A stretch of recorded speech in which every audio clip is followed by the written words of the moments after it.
Hey guys, welcome back. Today we are talking about water on our moto trip on location in a sandy wash here in Arizona. So water, super important in terms of survival. Elixir of life. Right. And becomes a little bit of a dance when you're off on a motorcycle on how to. Yeah. Right off the bat, we had an issue, right? We had a ruptured bag. Yeah. At home before we were leaving. Absolutely. Yeah. So make sure you're always checking your gear. I used this bladder, I don't know, not even a month ago, no problems at all. And somehow between storage and here, filled it up and have a little sprinkle of a leak at the top of it. So glad we caught that before I shoved it in the bag and got out here and been A, soaking wet, but 2, had no water. Yeah. So when we talk about water, we talk about how to locate water, right? How to procure water, how to purify or filter water, and how to store water. And all those things can get very technical, but from a motorcycle standpoint, I think the hardest part is how to carry it, you know? Yeah. So how do you carry water typically? So I'll keep it very simple. Most gear that I wear is, again, kind of like backpacking gear, but there are some specific motorcycle brands out there that do really well with load out for gear, backpacks, and water. So Moscow Moto, I carry their Wildcat 12 liter. So it's a 12 liter backpack, and it has a 100-ounce water bladder in the back. Super comfortable. You don't even know what's there. And 100 ounces is great. I mean, you're almost at a gallon at that point. For the day? For the day. Yeah. And I also carry a Grail water filter, which I think has been talked about before, maybe in the app, maybe not. But we can talk about it here. Let's chat about it. So it's one of my favorite water filters. There's tons of great water filters out there, pump style, gravity fed, or whatever.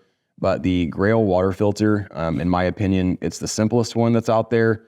It does everything from bacteria to viruses, and you can do 20 ounces of water in 8 seconds. So that's awesome. Super simplistic. You just pour the water in there, take your filter, press it down, and you've got 20 ounces of water. So if you need to replenish your 100-ounce backpack, 5 of those and you're done.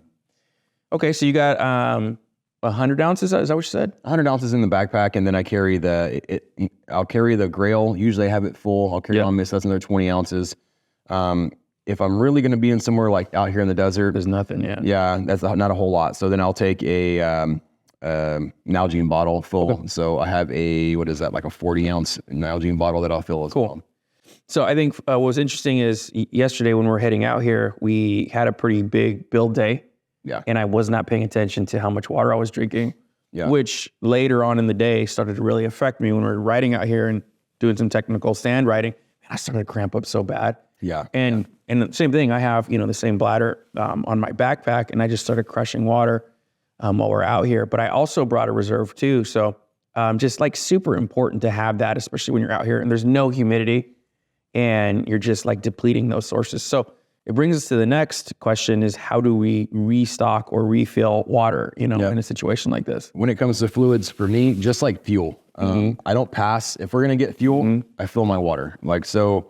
I'll go into a gas station. 9 times out of 10, they're going to have, either a soda machine or something that's got water that you can usually get out of there for free, or take it in the bathroom or whatever and fill it for free. Sometimes there's a hose outside, but those get a little nasty. But do what you got to do, though. Right. But yeah, I mean, if I'm going to be somewhere and I know that there's a chance, if I'm not going to have a chance to get fuel, I'm going to get fuel and water. And most of the time, I'm not going to run out of water or fuel because they're going to be about the same, usage. Yeah. A lot of times we're lucky we're in the northwest where I live.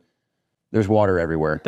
So the Grail water filter really comes in handy because you don't have to carry as much water on you because the terrain is going to provide water for you. That's a good point, man. And it's great because you can have the water on your back. You need to replenish it, stop by any stream. Yeah. The Grail water filter can technically do mud puddles, right? But what's great about the Northwest is there's a lot of clean water in the mountains. So, using that to replenish is easy money. So being in the Southwest and growing up here, you can see the sand that we're talking about, the Arizona beach.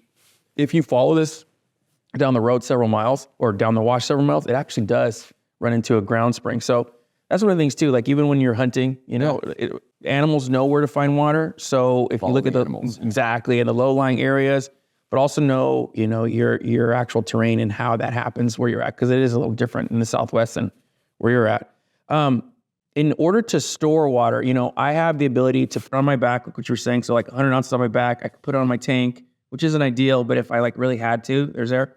But what's cool about like the pannier systems that you and I use from Moto, there's actually 2 little extra spots in the back there, so I could fill, I don't know how many ounces it was, that little Jeep container, and I put it there for my reserves.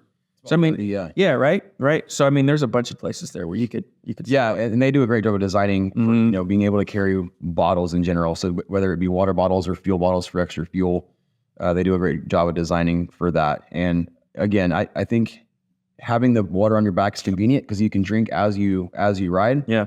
But also having a backup on the bike, letting the bike carry the load for you is great. It's a slippery slope though, because I mean, I know guys who try to carry too much water. Right. Then it gets, you overload your bike a little bit. Yep. Lastly, we talked about your MSR. The wind burner. The wind burner.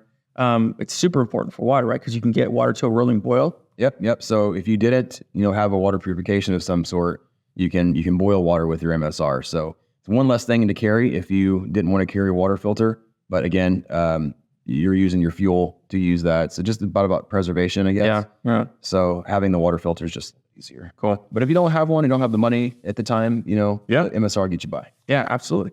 No, I can't think of anything else other than, your containers for water. We already talked about that, and rolling boil and locate and all that stuff too. So on to the next episode. All right. Thanks, guys.